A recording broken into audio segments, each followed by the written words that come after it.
আজকের খুতবায় আমি নিজের উপর কঠিন এক দায়িত্ব অর্পণ করেছি। এমন একটি বিষয় নিয়ে কথা বলতে যাচ্ছি যা পরিষ্কারভাবে কিছু মানুষকে ক্ষুব্ধ করবে। শুরুতে আমি কয়েকটি মন্তব্য করতে চাই যে বিষয়ে আমি সহ সকল মুসলিমের পরিষ্কার ধারণা থাকা জরুরি এবং আমাদের নিজেদেরকে বারবার এই কথাগুলো মনে করিয়ে দেওয়া উচিত। আমরা মুসলিম হওয়ার জন্য দুঃখিত নই। আল্লাহ তার বইতে যা কিছু অবতীর্ণ করেছেন আমরা তার কোনো কিছুর জন্যই ক্ষমা চাইব না, অথবা রাসূল সাল্লাল্লাহু আলাইহি সাল্লামের সুন্নায় যা নির্দেশনা রয়েছে তার জন্য ক্ষমা চাইব না। আমরা কারো কাছে ব্যাখ্যা করার জন্য দায়বদ্ধ নই। আমাদেরকে বিব্রত বা লজ্জিত হতে হবে না। তোমাদের ধর্মগ্রন্থে অমুক অমুক কথা বলা হয়েছে, কিভাবে তুমি এটা বিশ্বাস করতে পারো? তোমাদের নবী অমুক অমুক কথা বলেছেন, কিভাবে তুমি এটা বিশ্বাস করতে পারো? তুমি কিভাবে এর সাথে একমত হতে পারো? কিছু মানুষ আমাদেরকে সর্বদা এমন পজিশনে ফেলতে চাইবে। তখন আমাদের মনে হবে এর একটা জবাব দেওয়া দরকার। কোনো সময় আমরা উত্তর জানি না। মাঝে মাঝে আমরা আমাদের রাসূল সাল্লাল্লাহু আলাইহি সাল্লাম সম্পর্কে বিভিন্ন কথা শুনে থাকব, বা কোরআন থেকে বিভিন্ন উদ্ধৃতি তুলে এনে কেউ আপনাকে বলবে এই কথাগুলো তো খুবই বর্বর শোনায়, এই কথাগুলো হিংস্র শোনায়, এই কথাগুলো অমানবিক বা অন্যায্য শোনায়। কিভাবে তুমি এর সাথে একমত হতে পারো? তোমরা কি আসলে এমন জিনিস বিশ্বাস করো? তোমরা কি মনে করো এগুলো ঠিক আছে? প্রথমবার এমন কথা শুনলে আপনি হতচকিত হয়ে বলবেন, না, আমরা আসলে এর সাথে একমত নই। আপনি কিছুটা পেছনে সরে আসেন।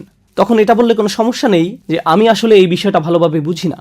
কিন্তু এভাবে বলা যাবে না যে কোরআন সুন্নায় যদি অমুক কথা আসলেই থেকে থাকে আমি এর সাথে একমত নই, কারণ আমরা দ্বিমত পোষণ করি না। এই বইয়ের সব কিছু, আল্লাহর অবতীর্ণ সব কিছু, আমরা যে শুধু সব কিছু বিশ্বাস করি তাই নয়।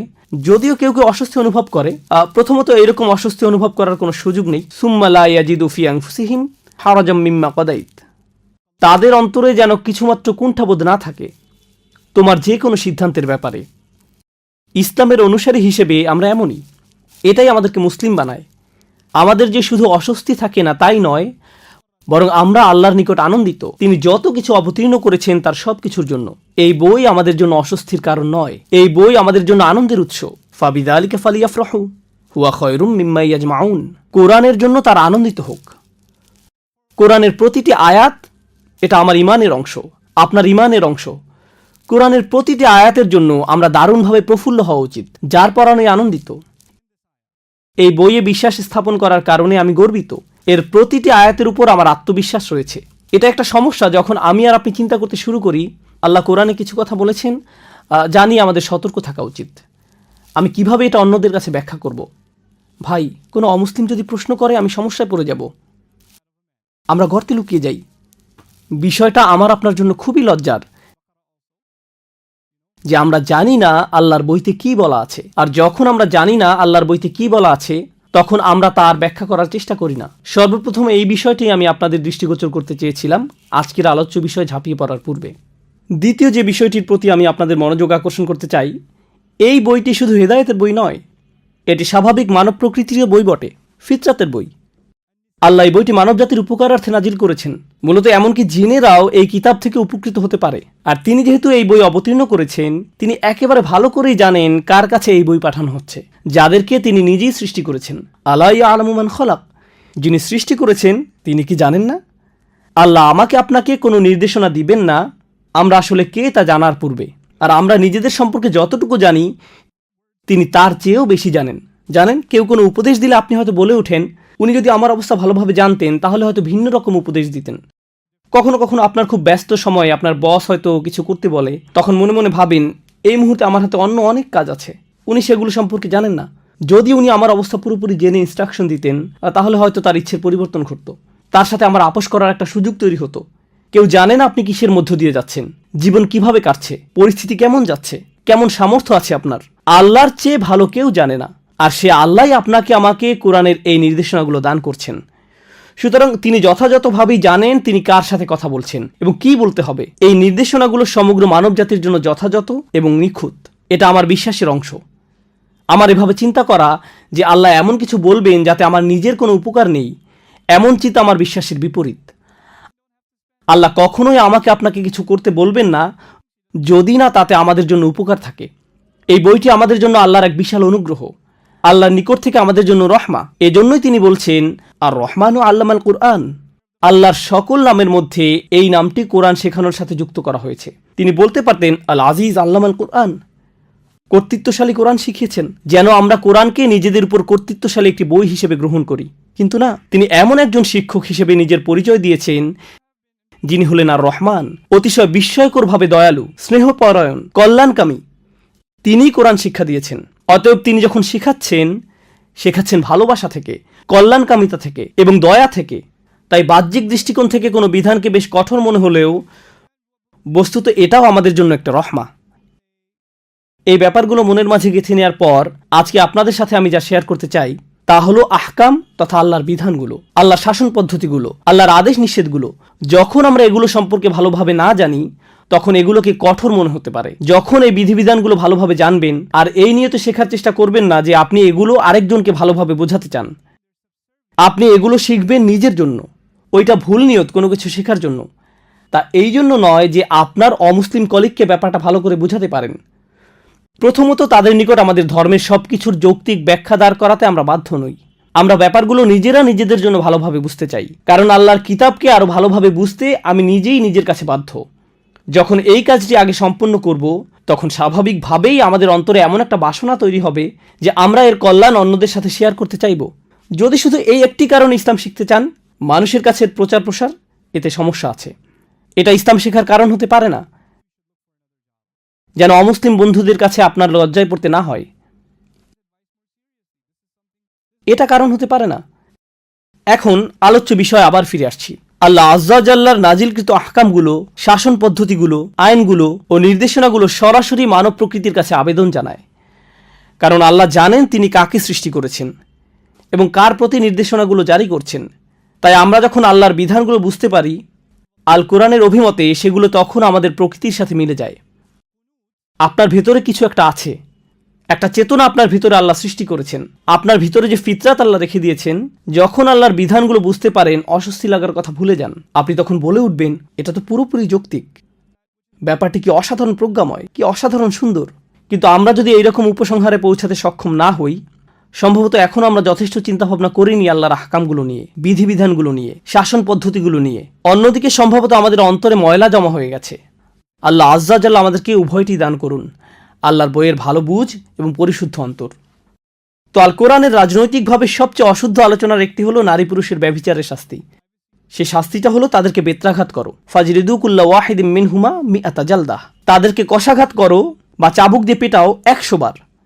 তো খ্রিস্টানরা যখন ব্যঙ্গ করে বলে ব্যভিচারী এবং ব্যভিচারিণীকে কোরআন 100 বার চাবুক দিয়ে পেটাতে বলেছে, কিরকম এক বর্বর আইন এটা, তখন আমরা ভেবাচাকা খেয়ে যাই। না না, এখন আসলে আধুনিক যুগ, সমাজের এই অবস্থা এখন ভিন্ন, এতে সমস্যা নেই, যুগ পাল্টে গেছে। কি, একটু থামুন, আল্লাহর এই বই কালজয়ী। আল্লাহ কি বলেছেন তা আগে ভালো করে বুঝুন, অন্যের কাছে এটা ব্যাখ্যা করার পূর্বে। ইবনে আশুর রাহিমাহুল্লাহ আজ-জানিয়া জানিয়াতু শব্দদ্বয়ের উপর মন্তব্য করতে গিয়ে বলেন, যেটা আয়াতের শুরুতে এসেছে, যেহেতু এটা ইসেম বা নাউন হিসাবে ব্যবহৃত হয়েছে, এটা ইঙ্গিত করে যে এই বিধান ওই সমস্ত মানুষদের জন্য যারা সব সময় বারবার ব্যভিচার করতে থাকে। এখানে পতিতাদের সম্পর্কে বলা হয়েছে, যারা অবৈধ দেহ ব্যবসার সাথে জড়িত, এখানে তাদের সম্পর্কে বলা হয়েছে। সবার আগে আগেকার যুগে আলেমরা এটা নিয়ে বিশদ আলোচনা করেছেন, এটা তো আর এখন অবতীর্ণ হয়নি। প্রাচীনকালে বড় বড় আলেমরা এই আয়াতের প্রসঙ্গ নিয়ে বিস্তারিত আলোচনা করেছেন, এখানে কাদের সম্পর্কে বলা হচ্ছে। আর এটা মদিনার অন্যতম একটা বড় সমস্যা ছিল রাসূলের আগমনের পূর্বে সাল্লাল্লাহু আলাইহি ওয়াসাল্লাম। এখন রাসূল সাল্লাল্লাহু আলাইহি ওয়াসাল্লাম মদিনাতে এসেছেন, তবুও সমস্যাটি চলতে থাকলো। তাই কোরআনকে এই শহরে আগে থেকে চলে আসা একটি সমস্যা নিয়ে মন্তব্য করতে হয়। সমস্যাটা এতটাই প্রকট ছিল যে এই অংশটা গুরুত্বপূর্ণ। আমার মনে হয় এখানে উপস্থিত সবাই জেনে থাকবেন যে 4 জন সাক্ষী উপস্থিত করা ছাড়া ব্যভিচারের শাস্তি দেওয়া যায় না। আপনারা সবাই এটা শুনে থাকবেন হয়তো, 4 জন সাক্ষী থাকতেই হবে। এখন মাথায় সামান্যতম বুদ্ধি আছে এমন যে কোনো মানুষ এটা বুঝবে যে 4 জন ব্যক্তি সামনে রেখে কেউ কখনো এমন কাজ করে না। 4 জন সাক্ষীর সামনে কেউ এ কাজ কখনো করবে না। 4 জন সাক্ষী থাকার একমাত্র সম্ভাব্য ক্ষেত্র হলো আপনি যদি রাস্তাঘাটে জনসম্মুখে এই অপকর্ম করেন। আধুনিক আইনের ভাষায় যাকে বলে জনসম্মুখে অশ্লীল কার্যকলাপ। অনেক দেশে এই ধরনের আইন রয়েছে, জনসম্মুখে অশ্লীল কার্যকলাপ প্রতিরোধে আইন রয়েছে। প্রকৃতপক্ষে এ ধরনের কিছু যদি এখনকার রাস্তায় ঘটে, টেক্সাসের আইন রয়েছে এদেরকে গ্রেফতার করার এবং শাস্তি দেওয়ার। এখানে অপকর্ম যদি বিমানে ঘটে, তখন আইন রয়েছে কয়েক বছর জেলে কাটাতে হবে। অতএব এটা ইসলাম কর্তৃক নতুন কিছু প্রবর্তন নয়। এমন নয় যে ইসলাম এটা নতুনভাবে এনেছে, আগে কেউ কখনো এমন আইনের কথা শোনেনি। বস্তুত এই পৃথিবীর সকল সভ্য জাতির জনসম্মুখে অশ্লীল কার্যকলাপ প্রতিরোধে আইন রয়েছে, তাদের আছে। আর তাই কোরআনেরও আছে, কারণ কোরআন একটি নতুন সভ্যতার উন্মেষ ঘটাতে যাচ্ছে, ইমানদারদের নিয়ে একটি নবসভ্যতার জাগরণ ঘটাতে যাচ্ছে। আর জনসম্মুখে অশ্লীল কার্যকলাপ ছোট কোনো অপরাধ নয়, কারণ এমন অপকর্ম যদি সবার সামনে রাস্তাঘাটে ঘটতে থাকে, যেখানে 4 জন ব্যক্তি পাশ দিয়ে হেঁটে যাওয়ার সময় অনায়াসে দেখতে পায়, তখন বাচ্চারা পাশ দিয়ে হেঁটে যেতে পারে, নির্দোষ শিশু কিশোররা হেঁটে যেতে পারে, যারা জীবনে কখনো এমন চিত্রের মুখোমুখি হয়নি। আর এটা মানসিকভাবে তাদের চরম ক্ষতি সাধন করতে পারে, এমন একটি ভিত্তি নষ্ট করে দিবে পারিবারিক জীবন ব্যবস্থার, যেটা একেবারে মূলে অবস্থান। এটা মানুষের মাথা নষ্ট করে দিবে। এমন কিছু যা গোপন থাকার কথা, আপনি যদি তাকে সর্বসাধারণের সামনে উন্মুক্ত করে দেন, তখন এটা মানুষকে নষ্ট করে ফেলে, তাদের চিন্তাভাবনা দূষিত করে দেয়। চলুন কিছুটা পেছনে সরে এসে একটা বিষয় বোঝার চেষ্টা করি। আমরা এমন এক কঠিন সময় বাস করছি, জেনার জন্য 4 জন সাক্ষীর কথা ভুলে যান। আপনি এখন 4 মিলিয়ন সাক্ষীও জোগাড় করতে পারবেন, কারণ পর্নোগ্রাফি ইন্ডাস্ট্রি, নোংরামের ইন্ডাস্ট্রি ব্যভিচার বিক্রি করে, বিলিয়ন বিলিয়ন ডলারের ব্যবসা করে। ইন্টারনেট মার্কেটিয়াররা বাঁশের লাঠি থেকে শুরু করে তোয়ালে পর্যন্ত যে কোনো কিছু বিক্রি করতে পারে। জানেন সবচেয়ে সফল ইন্টারনেট প্রোডাক্ট কি? পর্নোগ্রাফি ইন্ডাস্ট্রির প্রোডাক্ট। ইন্টারনেট মার্কেটিংয়ে তারাই লিডার। যদি ইন্টারনেট মার্কেটিংয়ের কোনো সেমিনারে যোগ দেন, দেখবেন ইন্ডাস্ট্রিতে সবচেয়ে সফল ব্যক্তি, নিজের বিনিয়োগ থেকে যে সবচেয়ে বেশি উপার্জন করে, সে হলো ওই ব্যক্তি যে অনলাইনে জেনা ব্যভিচার বিক্রি করে। ওরাই একেবারে সবার আগে থাকে। তো ব্যাপারটা এখন সম্পূর্ণরূপে মানুষের চোখের সামনে। আর ব্যাপারটা যখন এতটাই জনসম্মুখে বর্তমান, কল্পনা করতে পারেন কি পরিমাণ ক্ষতি সাধন করে মানুষের মন মানসিকতায় যারা এগুলো দেখে, কি পরিমাণ ক্ষতি এটা ইতিমধ্যে করে ফেলেছে। কত লক্ষ কোটি শিশুরা মানসিকভাবে ক্ষতিগ্রস্ত হয়েছে, কত কিশোর কিশোরীর মন মানসিকতা নষ্ট করে দিয়েছে অসভ্যতা, কত শত বিবাহ ধ্বংস হয়ে যাচ্ছে এই নোংরা চিত্রগুলো জনসম্মুখে ভেসে বেড়ানোর কারণে। এই অসভ্য চিত্রগুলো চোখের সামনে না এসে পড়াটা এখন কতটা প্রায় অসম্ভব হয়ে দাঁড়িয়েছে, যত চেষ্টাই আপনি করেন না কেন। কারণ অগণিত অর্থ ব্যয় করা হচ্ছে এটা নিশ্চিত করার জন্য যে আপনি যেন এরকম কিছু একটা দেখতে বাধ্য হন। তাই কোরআন এসে বলেছে এটা খুবই সংকটজনক এক সমস্যা, যার রয়েছে খুবই ক্ষতিকর এবং ধ্বংসাত্মক প্রভাব। মানুষের বুদ্ধিতে জট পেকে যাবে, এগুলো তাদের চিন্তাভাবনাগুলো গুলিয়ে ফেলবে, মাথা নষ্ট করে দিবে। তাদের দ্বারা এমন সব অপরাধ সংঘটিত হবে যা এমনকি বুঝেও আসবে না।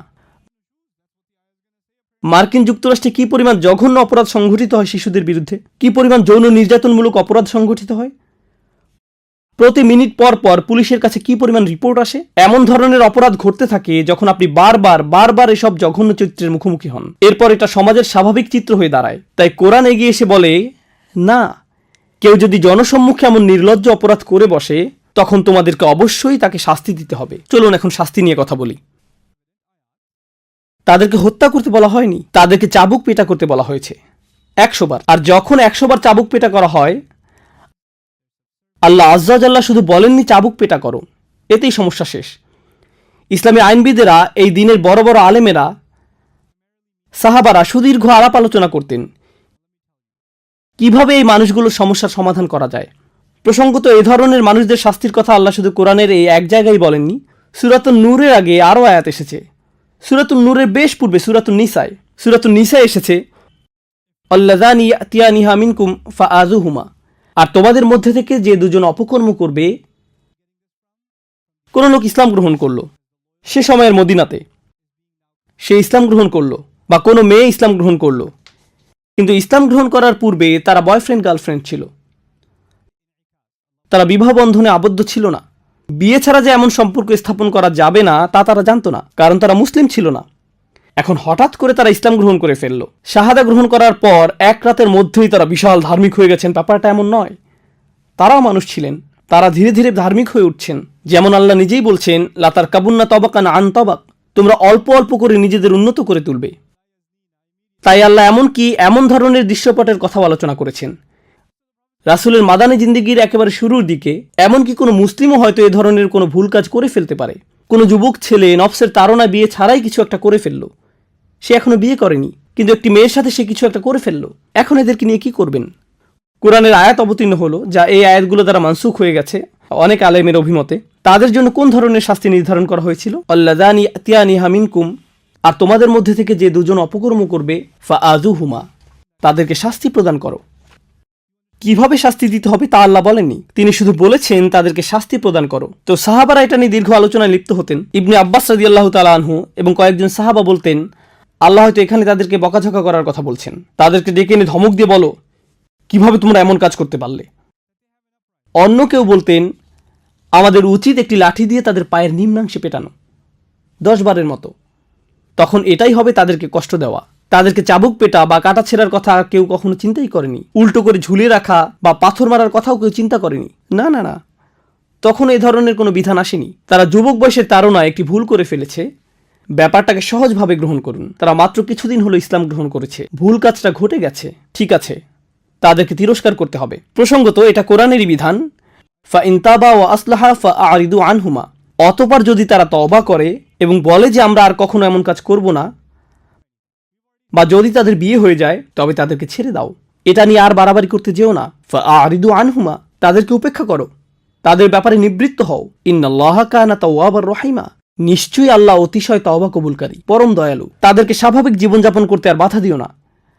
তারা বড় একটি ভুল করেছে, কিন্তু এখন তাদেরকে অন্য সবার মতো স্বাভাবিকভাবে চলতে দাও। তাদেরকে আর অপমানিত করো না। যা করার তা ইতিমধ্যে করেছ। পরবর্তীতে যখন শাস্তির আয়াত অবতীর্ণ হয়, এমনকি তখনও 4 জন সাক্ষীর প্রয়োজন ছিল, তো পরবর্তীতে আরও কঠোর বিধান অবতীর্ণ হয়। যদি এর পরেও কিছু ঘটে, চাবুক পেটা করতে হবে, কষাঘাত করতে হবে। কিভাবে তা করা হবে? হয়তো ভাবছেন চামড়ার তৈরি বিশাল এক চাবুক নিয়ে খটাস খটাস আঘাত করা হবে, ফলে মানুষটার পিঠ থেকে চামড়া ছিঁড়ে রক্ত বের হবে। এরকম কষাঘাত চলবে 100 বার। 10 বারের মাথায় হয়তো লোকটা মরেই যাবে। না না না, একটু থামুন। ইসলামী আইনবিদগণ এটা নিয়ে ব্যাপক আলোচনা করেছেন। তারা বলেছেন অতি গরম কোনো দিনে চাবুক মারা যাবে না, বা অতি শীতের দিনেও নয়, কারণ চামড়া তখন বেশি স্পর্শকাতর থাকে। রোদের মধ্যে দাঁড় করিয়েও নয়, কারণ আল্লাহ তাদেরকে এমন শাস্তি দেওয়ার ইচ্ছা করেননি। যে ব্যক্তি চাবুক পেটা করবে তার বগল যেন দৃষ্টিগোচর না হয়, সে যেন এভাবে পূর্ণ শক্তিতে না পেটায়। কারণ আমরা মনে করি শাস্তি যেহেতু দিতে হবে, তাই বিশাল দেহের অধিকারী মানবরূপী কোনো দানবকে নিয়ে আসতে হবে, সে কঠোরভাবে পেটাতে পারবে। না না, মূল উদ্দেশ্য এটা নয়। বস্তুত এ শাস্তি অনেকটাই আনুষ্ঠানিকতা মাত্র। ইসলামের ইতিহাসে এ শাস্তি বাস্তবায়িত হয়েছিল মাত্র, প্রসঙ্গত ইসলাম মহাদেশের পর মহাদেশ জুড়ে ছড়িয়ে পড়েছিল। আপনারা জানেন সেটা। গত 1400-1500 বছর যাবৎ কোটি কোটি মানুষ ইসলামের ছায়াতলে আশ্রয় গ্রহণ করেছিল। গোটা সময়টা জুড়ে সম্ভবত 3-4 বারের এমন ঘটনা ঘটার রেকর্ড পাওয়া যায়। আর শাস্তি কার্যকর করার মতো একটা উপলক্ষও তৈরি হয়নি। এটা ইসলামের ইতিহাস, মহাদেশের পর মহাদেশ জুড়ে। কিন্তু যদি কখনো শাস্তি দেওয়ার মতো উপলক্ষ তৈরি হয়, মনে রেখো চাবুক মারার সময় বগল যেন দৃষ্টিগোচর না হয়। শরীরের কোনো জায়গায় আঘাত করলে যদি তা প্রাণঘাতী হয়ে যাবার সম্ভাবনা দেখা দেয়, সেখানে আঘাত করো না।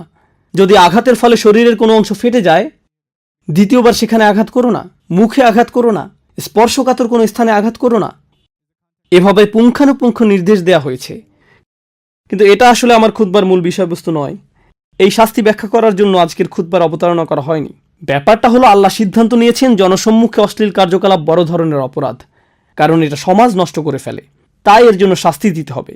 এখানে মূলনীতি হলো বিভিন্ন ধরনের পাপ রয়েছে, কিন্তু আপনি যদি এমন ধরনের পাপে নিমজ্জিত হন যা সমাজ নষ্ট করে ফেলে, তাহলে এই দুনিয়াতেই আপনাকে এর জন্য শাস্তি পেতে হবে। আপনি এমন অনেক পাপ করি যা শুধু আমাদের নিজেদের ক্ষতি করে। এতে শুধু আমরা ব্যক্তিগতভাবে ক্ষতিগ্রস্ত হই, আর এর জন্য কিয়ামতের দিন আমাদেরকে আল্লাহর নিকট জবাব দিতে হবে। আমাদের সেজন্য এই পৃথিবীতে শাস্তি দেওয়া হয় না। শরীয়ত আপনার জন্য কোনো শাস্তি নির্ধারণ করে না এই দুনিয়াতে, কারণ ক্ষতিটা শুধু আপনার নিজের বা পরিবারের মধ্যে সীমাবদ্ধ এমন কিছু। কিন্তু আপনি যখন এমন কোনো অপরাধ করেন যা অন্যদের যন্ত্রণা দেয়, অন্যদের ক্ষতি করে, সমাজ নষ্ট করে ফেলে, তখন ইসলামে এর জন্য সামাজিক শাস্তির বিধান রয়েছে। আপনার সব কাজের জন্য আল্লাহ আপনাকে শাস্তি দিতে আগ্রহী নন। আমাদের ধর্ম এমন নয়। আপনি অন্য কিছুর সাথে তালগোল পাকিয়ে ফেলছেন। এখন যদি এই ব্যাপারটা ভালোভাবে বুঝতে সক্ষম হন, তাহলে আমার আজকের খুতবার একেবারে মূল বিষয়বস্তুটা শুনুন। যে বিষয়টা আমি বোঝাতে চাই, কতবার চাবুক পেটা করতে হবে? 100 বার। এরপর আল্লাহ আরেকটি অপরাধের কথা উল্লেখ করেন, যা প্রায় জেনার মতোই জঘন্য, প্রায় জেনার মতোই খারাপ, কারণ সে অপরাধের জন্য 80 বার চাবুক পেটা খেতে হবে। 80 বার। ব্যবহারিক দৃষ্টিকোণ থেকে বলতে গেলে কাউকে যদি 100 বার কষাঘাত করা হয় এবং অন্য একজনকে 80 বার, এর মাঝে আসলে তেমন কোনো পার্থক্য নেই। উভয় ক্ষেত্রেই ব্যাপারটা অপমানজনক, উভয় ক্ষেত্রেই বিব্রতকর। প্রসঙ্গত, আমি পূর্বের আয়াতের শেষাংশে উল্লেখ করিনি, যখন চাবুক পেটা করা হচ্ছে আল্লাহ বলেন ওয়ালিয়াশহাদ আযাবাহুমা তাইফাতুম মিনাল মুমিনিন, সবার আগে ওয়ালা তাখুযুকুম বিহিমা রাফাতুম ফি দীনিল্লাহ, আল্লাহর আইন কার্যকর করার ব্যাপারে তাদের প্রতি দয়া মায়া তোমাদেরকে যেন প্রভাবিত না করে। অন্য কথায়, এমনকি যে ব্যক্তি শাস্তি কার্যকর করে তারও খারাপ লাগে এবং বলে আমি এটা করতে চাই না। আর আল্লাহ বলছেন আমি জানি তুমি এটা করতে চাও না, কিন্তু তবু তোমাকে এটা করতে হবে। আল্লাহ তাকে কঠোর হতে বলছেন না, আল্লাহ তাকে বলছেন আমি স্বীকার করে নিচ্ছি তোমার পাপী মুসলিম ভাইয়ের জন্য তোমার দরদ রয়েছে। আমরা এই আয়াত থেকে শিখছি এমনকি যে মানুষেরা এমন জঘন্য কাজ করে জনসম্মুখে, এমনকি সেসব মুসলিম ভাই বোনদের জন্যও আমাদের মনে বেশি ভালোবাসা এবং রহমা রয়েছে যে আমরা এমনকি তাদেরকে শাস্তিও দিতে পারি না তাদের প্রতি রহমা এবং রফা অনুভব করা ছাড়া। কিছু মানুষ মনে করে আমি যেহেতু শরিয়া প্রতিষ্ঠা করতে যাচ্ছি, চাবুক পেটা করার জন্য আমার আর তর্স হইছে না, যাকে মারবো তাকে মারার মতো মারবো। এর মানেই হলো ইকামতুল হুদুদ। কোন কোরআন অধ্যয়ন করছো তুমি? অন্যদিকে আল্লাহ আজ্জা ওয়া জাল্লা তোমার নিকট বর্ণনা করছেন তোমার মুসলিম ভাই বোনের জন্য তোমার অন্তরে ইতোমধ্যেই অনুকম্পা রয়েছে, তোমাকে এখন সেটা ভুলে কঠিন কাজটা করতে হবে, কারণ তোমার একজন মুসলিম ভাইকে শাস্তি দিতে হবে। এই কথা বলার পর তিনি আরো বলেন একদল মুমিন যেন তাদের শাস্তি প্রত্যক্ষ করে, যে কোনো ধরনের ইমানদার নয়। আর রাসিখুনা ফিল ইলমি ওয়াল ঈমান, নিজেদের বিশ্বাসে যারা অত্যন্ত মজবুত। তিনি এভাবে বলেননি আল্লাযীনা আমানু, তিনি বলেছেন মুমিনিন। সুতরাং পরিপক্ক ইমানদারদের একটি দল যেন তাদের শাস্তি প্রত্যক্ষ করে। তাহলে পরিপক্ক ইমানদারেরা তথা ইবাদতকারীরা, আধ্যাত্মিক দিক থেকে পূর্ণতা প্রাপ্তরা, বয়স্ক মানুষেরা, প্রজ্ঞাবান মানুষেরা এই শাস্তি প্রত্যক্ষ করছে। কেন কেন তাদেরকে দেখতে হবে? এটা দেখার জন্য তো যুবক ছেলেমেয়েদের নিয়ে আসা উচিত। এই যে তোমরা ভুলেও এ কাজ করতে যেও না, করলে কেমন শাস্তি পেতে হবে দেখতে পাচ্ছ তো। কিন্তু আল্লাহ এটা বলেননি, আল্লাহ বলেছেন মুমিনদের নিয়ে এসো। ইবনে কাইয়্যিম সহ বড় বড় আলেমরা এই ব্যাপারটা নিয়ে মন্তব্য করেছেন, যে কারণে মুমিনদের নিয়ে আসা উচিত, যেন মুমিনরা এই শাস্তিপ্রাপ্ত ব্যক্তির জন্য দোয়া করতে থাকেন। কারণ সে তো এখনো মৃত্যুবরণ করেনি, এখনো সে জীবিত। আল্লাহ যদি তার জন্য জাহান্নাম নির্ধারণ করে ফেলতেন তাহলে তাকে আর নিঃশ্বাস নিতে দিতেন না। যতক্ষণ পর্যন্ত তার নিঃশ্বাস চালু আছে তার জন্য তওবার দরজা খোলা আছে। তার পাপের প্রায়শ্চিত্ত তো সে দুনিয়াতেই করে ফেলছে, এখন মানুষের দোয়া তার কাজে আসতে পারে। ইয়া আল্লাহ, তাকে ধৈর্য দান করুন, তাকে তাওবা দান করুন, তার তাওবা কবুল করে নিন, সে যেন সামনের দিনগুলোতে ভালোভাবে পার করতে পারে। আখিরাতে তাকে উত্তম পরিণতি দান করুন। যারা এই শাস্তি প্রত্যক্ষ করবে তারা ঠিক এভাবে দোয়া করবে। বিদ্রুপ করা দর্শনার্থীদের কাজ নয়, তাদের কাজ এটা নয়। কোরআনের শিক্ষা এমনই। তো এটা গেল 100টি বেত্রাঘাতের বিবরণ। কিন্তু কোন অপরাধের জন্য 80টি বেত্রাঘাত? আমার শরীরে কম্পন এসে গিয়েছিল যখন এটা পড়ছিলাম। আল্লাহর কসম, আমি কেঁপে উঠেছিলাম। ওয়াল্লাযীনা ইয়ারমুনাল মুহসানাত, যারা, আমি প্রথমে একটু খারাপভাবে অনুবাদ করছি, যারা ভদ্র মেয়েদের বিরুদ্ধে অপবাদ দেয়, যারা ভালো মেয়েদের প্রতি মিথ্যা অপবাদ আরোপ করে। এটা সর্বোত্তম অনুবাদ নয়, কিন্তু আপনারা কিছুটা ধারণা পাবেন যে আয়াতটি কি নিয়ে কথা বলছে। আচ্ছা, আল্লাহ কোন ধরনের ভাষা ব্যবহার করছেন তা বলছি। আল্লাহ বলেছেন যারা কিছু নিক্ষেপ করে, ইয়ারমুনা, যারা কিছু নিক্ষেপ করে এমন নারীদের বিরুদ্ধে যারা পরিবারের নিরাপত্তা বেষ্টনীতে রক্ষিত। মুহসানাত মানে ক্যাম্পের ভেতরের নারীরা, দুর্গের ভেতরের নারীরা। আল্লাহ পরিবারকে এক ধরনের প্রতিরক্ষা হিসেবে বর্ণনা করেছেন। তাই তারা মা হোক, মেয়ে হোক, কিংবা বোন হোক, স্ত্রী হোক, তারা সবাই মুহসানাত, সবাই সুরক্ষিত। এই সমস্ত নারীরা যারা একটি পরিবারের অংশ, কেউ যদি এদের প্রতি কিছু নিক্ষেপ করে, এখন এর মানে কি? কোরআন হলো আবলাগুল কালাম। আমি আমার খুতবার আরবি অংশে যেমন বলেছিলাম, সবচেয়ে নিখুঁত বক্তব্য। আল্লাহ বলতে পারতেন আল্লাযীনা ইয়াত্তাহিমুনাল মুহসানাত বিজ্জিনা, যারা নারীদের বিরুদ্ধে ব্যভিচারের অভিযোগ আরোপ করে। আওদাহ, এটা আরো বেশি স্পষ্ট, কিন্তু তিনি এটা বলেননি। আল্লাহ আজ্জা ওয়া জাল্লা তার বক্তব্যে খুবই সুনির্দিষ্ট। মানুষ তো আর একজন নারীর কাছে গিয়ে বলবে না যে সে ব্যভিচার করেছে। তারা এভাবে কানাঘোষা করবে, ওই যে ওই মেয়েটা, আমার মনে হয় সেদিন আমি তাকে অমুক ছেলের সাথে দেখেছি। আমি জানি না তারা কি নিয়ে কথা বলেছিল। শুধু এতটুকুই, শুধু এতটুকু বললেই আপনি অপরাধী। জানেন মানুষ কি করে? সবচেয়ে জঘন্য কিছু বলার আগে আমি বলছি না যে সে, কিন্তু যখনই আপনি বলেন আমি বলছি না যে, তার মানে আপনি সবচেয়ে জঘন্য কিছু বলতে যাচ্ছেন। যদি কিছু না বলতেন কতই না ভালো হতো, কিন্তু আপনি বলছেন। আর মানুষ যখন এমনটা করে, বাজে মন্তব্য ছুড়ে দেয়, ওই যে ওই দুইটা, আমি জানি না ওদের ভিতরে কি হচ্ছে। ডাল মে কুচ কালা হ্যায়, কুছ চক্কর চল রাহা হ্যায়, কিছু একটা হচ্ছে। আমার মনে হয় আমি কিছু টেক্সট মেসেজ দেখেছি। আমি তাকে ফোনে কথা বলার সময় হাসতে দেখেছি। এই হাসার মানে কি? তারা এত কাছাকাছি দাঁড়িয়ে আছে কেন? অমুকটা কেন হচ্ছে, তমুকটা কেন হচ্ছে? শুধু এই মন্তব্যগুলো, এগুলোই যথেষ্ট ইয়ার মুন আল মুহসানাতের ভেতরে পড়ে যাওয়ার জন্য। কারণ আল্লাহ ভাষাটা খোলা রেখেছেন। আপনি হয়তো একেবারে স্পষ্টভাবে তাদের প্রতি অভিযোগ আরোপ করেননি, আপনি জাস্ট ওই দিকে কিছু কথা ছুড়ে দিয়েছেন, আর বাকিটা শয়তান এবং আপনার কল্পনার কাজ। কারণ আপনি যখন বলেন আমি কিছু বলছি না, কিন্তু ওই দুইটা, আমি জানি না, এরপর পরের জন বলবে আমি জানি না আপনি শুনছেন কিনা, কিন্তু জানেন আমি কি শুনছি? ওই দুইজন, আমার মনে হয় তারা দুইজন।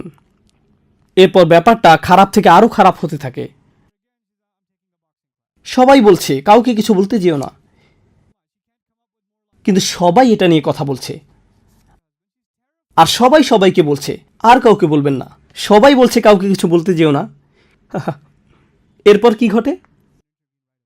একটি সমগ্র পরিবারের মান মর্যাদা ধূলিসাৎ হয়ে যায়, একজন নারীর মর্যাদা ধ্বংস হয়ে যায়, যার বিরুদ্ধে আপনার কাছে কোনো প্রমাণ নেই, কিন্তু আমি তাদেরকে মার্কেটে দেখেছি। রিয়েলি? সুম্মা লাম ইয়াতি আরবাআতি শুহাদা। যদি আপনি কারো বিরুদ্ধে এমন অভিযোগ আরোপ করেন কিন্তু 4 জন সাক্ষী জোগাড় করতে পারেননি, অতঃপর তারা 4 জন সাক্ষী নিয়ে আসেনি, ইসলামী আইনবিদেরা আরও বর্ণনা করেছেন সিনেমা হলে তাদের দুজনকে একসাথে দেখার 4 জন সাক্ষী আনলে হবে না, বা শপিং মলে একসাথে ঘুরতে দেখলেও হবে না, অথবা একই দিকে যেতে দেখলেও হবে না। না না না না না, যদি 4 জন সাক্ষী তাদের চূড়ান্ত পাপ করতে না দেখে, তাদের নিজেদের চোখ দিয়ে যদি এটা তারা না দেখে থাকে, তাহলে এই অভিযোগকারীদেরকেই 80 বার চাবুক পেটা করো। মানুষের মর্যাদা নিয়ে কোনো ধরনের চিন্তাভাবনা ছাড়াই বাজে মন্তব্য করার পরিণতি কি ভয়ঙ্কর তা বোঝার চেষ্টা করুন। বিশেষ করে একজন মুসলিম নারীর মর্যাদা, এর গম্ভীরতা বোঝার চেষ্টা করুন। জনসম্মুখে জিনাকারীদের শাস্তির পাশেই আল্লাহ এদের শাস্তির কথা উল্লেখ করেছেন। আমি এই কথাটির মাধ্যমে সমাপ্তি টানছি। আমি চাই আপনারা এটি নিয়ে চিন্তাভাবনা করুন। আল্লাহ যখন জনসম্মুখে জিনাকারীদের বা ব্যভিচারীদের কথা বর্ণনা করছেন, এর শেষে কি আল্লাহ তাদের জন্য ক্ষমার দরজা খুলে দিচ্ছেন না? আল্লাহ তাদের সম্পর্কে বলছেন যে তাদের শাস্তি দিতে হবে, কিন্তু মুমিনরা ইতিমধ্যে তাদের জন্য অন্তরে দয়া অনুভব করে। মুমিনদের একটি দল যেন এটা পর্যবেক্ষণ করে এবং তাদের জন্য দোয়া করতে পারে, এটা এখানে ইঙ্গিত। কিন্তু যখন অভিযোগকারীদের কথা আসলো, যারা অন্যদের প্রতি অভিযোগ ছুড়ে দেয়, যারা অপবাদজনক মানহানিকর মন্তব্য ছুড়ে দেয়, বা বলে যে না আমরা তো আর অভিযোগ করছি না, তারা এমন কিছু বলে না, শুধু জিজ্ঞেস করে। আর এটা একটা ভালো কৌশল। আমি তো আর কিছু বলছি না, আমি শুধু জানতে চাইছি তোমার কি মনে হয় এই দুইজনের মধ্যে কিছু একটা ঘটে চলছে? শুধু এইটুকুই। প্রশ্ন করাটাও ছুড়ে দেওয়ার পর্যায়ে পড়ে যায় যখন শুধু এতটুকুন করেন। আল্লাহ এই মানুষদের সম্পর্কে কি বলেছেন? শুধু চাবুক পেটা নয়, তিনি আরো বলেন ওয়ালা তাকবালু লাহুম শাহাদাতান আবাদা, তোমরা আর কখনোই তাদের সাক্ষ্য গ্রহণ করো না। এই মানুষগুলোর কোনো সাক্ষ্য আর কোনোদিন গ্রহণ করে নিও না। ইয়া আল্লাহ, এটা তো আরো ভয়ঙ্কর শোনা যাচ্ছে। এটাই শেষ নয়, তদুপরি ওয়া উলাইকা হুমুল ফাসিকুন, আর এরাই হলো চূড়ান্ত নীতিভ্রষ্ট। আল্লাহ এ কথা এমনকি ব্যভিচারীদের সম্পর্কেও বলেননি, তিনি তাদের সম্পর্কে বলেননি, কিন্তু এদের সম্পর্কে বলেছেন ওয়া উলাইকা হুমুল ফাসিকুন। প্রশ্ন হলো কেন এদের চাবুক পেটা করা হচ্ছে? এটাই খুতবার শেষ কথা। কেন এদের চাবুক পেটা করা হচ্ছে? কারণ আপনি যখন এরকম মন্তব্য ছুড়ে দেন, আপনিও সমাজ নষ্ট করছেন। মনে আছে আমি যে বলেছিলাম আল্লাহ এই দুনিয়াতে শুধু এমন অপরাধের শাস্তি প্রদান করেন যা সমাজ নষ্ট করে ফেলে, যা অন্যদের ক্ষতি সাধন করে। আপনি যখন একজন মুসলিমের সম্মান নষ্ট করেন, মুসলিম পুরুষের বা মুসলিম নারীর, আপনি যখন তাদের মর্যাদা হানি করেন, এটা এই পৃথিবীতেই একটা শাস্তিযোগ্য অপরাধ, শুধু আখিরাতে নয়। খুবই সিরিয়াস একটা ব্যাপার। ইজ্জত, ইকরাম, আভিজাত্য, একজন মুসলিমের মান সম্মান আল্লাহর নিকট খুবই বড় একটা বিষয়। আল্লাহ এটাকে সুনির্দিষ্ট করে আলাদাভাবে উল্লেখ করেছেন। তিনি বলেন, ওয়ালিল্লাহিল ইজ্জাতু ওয়ালি রাসূলিহি ওয়াল মুমিনিন। সকল মর্যাদা তো আল্লাহর, তার রাসূলের ও মুমিনদের। আল্লাহ মুসলমানদের এটা দান করেছেন। আপনি আমি এটা কেড়ে নিতে পারবো না যা আল্লাহ দান করেছেন। এটা এমন কিছু যা আল্লাহ দান করেছেন, আমাদেরকে এটা রক্ষা করতে হবে। আমরা আমাদের জিহ্বা দিয়ে সবচেয়ে ধ্বংসাত্মক কিছু করে ফেলতে পারি। যখন সন্দেহ তৈরি হয়, তখন শুধু আল্লাহর এই কথাগুলো স্মরণ রাখুন, ইজতানিবু কাসীরাম মিনাজ যন্নি ইন্না বা'দাজ যন্নি ইসমুন। তোমরা অধিক অনুমান করা থেকে দূরে থাকো, নিশ্চয়ই কোনো কোনো অনুমান তো পাপ। কোনো কোনো অনুমান খুব ভয়াবহ পাপে পরিণত হতে পারে। ধারণা করা থেকে দূরে থাকো। মানুষকে সন্দেহের ক্ষেত্রে সুবিধা দান করুন।